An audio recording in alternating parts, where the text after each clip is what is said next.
ऐसा माहौल बनाऊंगी कि तुम्हें सचमुच डर लगे, जैसे हवा की सनसनाहट, पुराने लकड़ी के फर्श का चरमराना और दूर से आती भूतिया सिसकियां।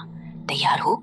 एक छोटे से पहाड़ी गांव में, जहां रात को कोहरा ऐसा छाता था कि हाथ को हाथ नहीं सूझता, वहां एक पुरानी हवेली थी। लोग उसका नाम लेते ही थर थर कांपने लगते थे। काली कोठी।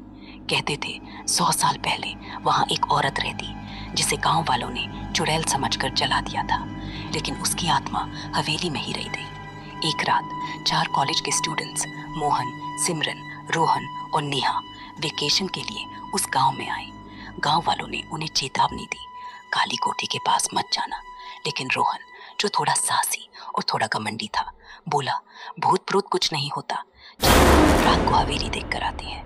रात के 1 बजे चारों ने टॉर्च और कैमरा लिया और कोहरा में हवेली की ओर चल पड़े। हवेली का दरवाजा खुला था, मानो किसी ने उनका इंतजार किया हो। अंदर कदम रखते ही ठंडी हवा ने उन्हें जकड़ लिया।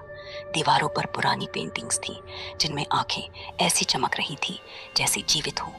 नेहा ने डरते हुए कहा, मोहन कुछ गड़बड़ है, चलो वापस चले। लेकिन मोहन हंसा, अरे ये तो बस पुराना घर है। तभी ऊपरी मंजिल से किसी के रोने की आवाज आई। रोहन ने कैमरा ऑन किया और सीढ़ियों की ओर बढ़ा। सीढ़ियों ने चढ़ते वक्त हर कदम पर लकड़ी झरमरा रही थी। ऊपर पहुंचे तो एक कमरा दिखा, जिसके दरवाजे पर खून से लिखा था, मुझे मत बोलो। सिमरन की सांसें तेज हो गई, लेकिन रोहन ने दरवाजा खोल दिया। अंदर एक पुराना दर्पण था और उसमें चारों का प्रतिबिंब नहीं दिख रहा था। उसकी जगह एक औरत थी, लंबे काले बाल, सफेद साड़ी और आंखें लाल जैसे आग जल रही हो। उसने धीमे से कहा, तुमने मुझे बुलाया, और दरवाजा में से उसका हाथ बाहर आने लगा। नेहा चिल्लाई और भागने की कोशिश की, लेकिन कमरे का दरवाजा बंद हो चुका था। मोहन ने पास पड़ी कुर्सी उठाई और दरवाजा तोड़ने की कोशिश की, लेकिन हर टुकड़े में उस औरत का चेहरा दिख रहा था और वो हंस रही थी। तभी रोहन ने देखा कि सिमरन की आंखें सफेद हो गई थी और वो अजीब सी आवाज में बोली, अब तुम सब मेरे हो।